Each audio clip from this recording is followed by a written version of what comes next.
रोजचा ताजा ताजा घरगुती जेवण करून खाण्यात जी मजा असा ती वेगळीच हो. आज मी करते सुरणाची सुकी भाजी भाजण्याची. सुरण अर्धा किलो आणलेलं आहे, त्याची अर्ध्याची कापा केलं आहे, अर्धं तसंच रवलं. आज म्हटलं त्याची भाजी करूया. कांद्या खोबऱ्याचं वाटप घालून केलास ना अप्रतिम चव लागतं, असा करून बघा. सुरण आणलेलं होतो तो तासलं आहे, अर्धं रवलं ना, त्याचे असे बारीक फोडी केले, बटाट्याचे करतात तसे. त्याचा भाजक्या करायचा. नंतर ते पाण्यात टाकायचे, स्वच्छ धुवायचे.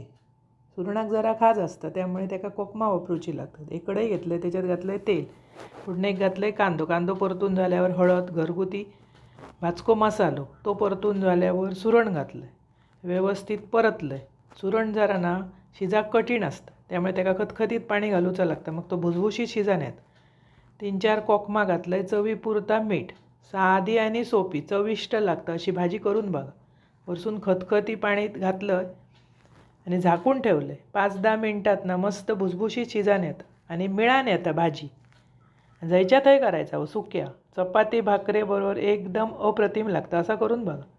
व्यवस्थित उकळी इली की 2 चमचे कांद्या खोबऱ्याचा वाटप, वरसून कोथिंबीर. अशी भाजी करा, खावा. आवडतली तुमका? आवडल्या चॅनल सबस्क्राईब करा.